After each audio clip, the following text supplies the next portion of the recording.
Constructed in 1818, the Decatur House that was constructed for Stephen Decatur and his wife is one of the oldest homes in Washington, D.C.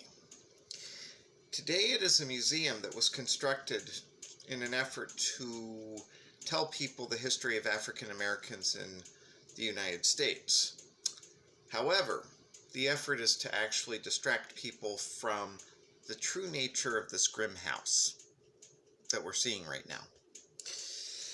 Many visitors to the Decatur House often complain about severe abdominal pain and then later internal bleeding as a result of being at the house.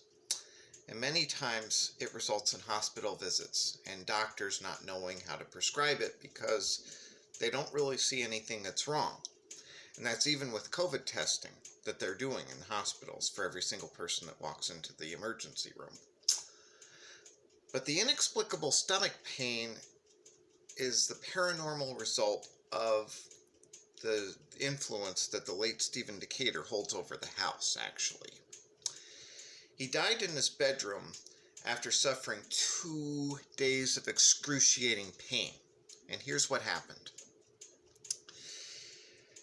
2 U.S. naval soldiers got involved in a gun duel, and this is why.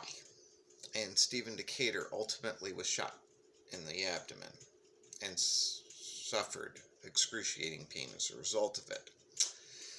James Barron commanded the USS Chesapeake and was attacked by the British HMS Leonard. Now, Barron ultimately surrendered to British forces, and the British were after deserters, and they tried 4 sailors in the Chesapeake, hanging one of them and sentencing 2 others to brutal punishment. The event was humiliating to the United States, and Stephen Decatur sat on the jury for the court-martial. And after enduring, in 1820 though, after enduring 2 years of brutal humiliation as a result, Stephen Decatur was tracked down by Commodore Barron and challenged to a duel. And he was shot.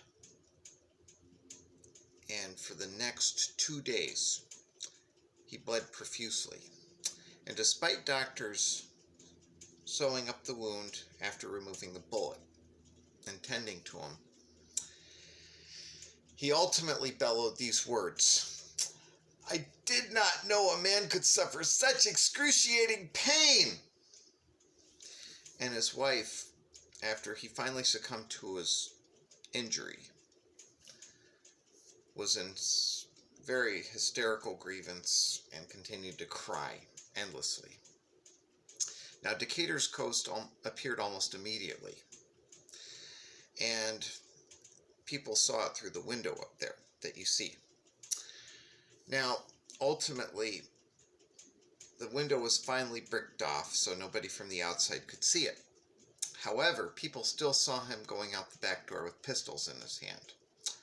And perhaps Decatur was reliving this duel over and over again, hoping for a different outcome than the one that he saw. One can hope that at least in death, the excruciating pain he felt finally was dissipated.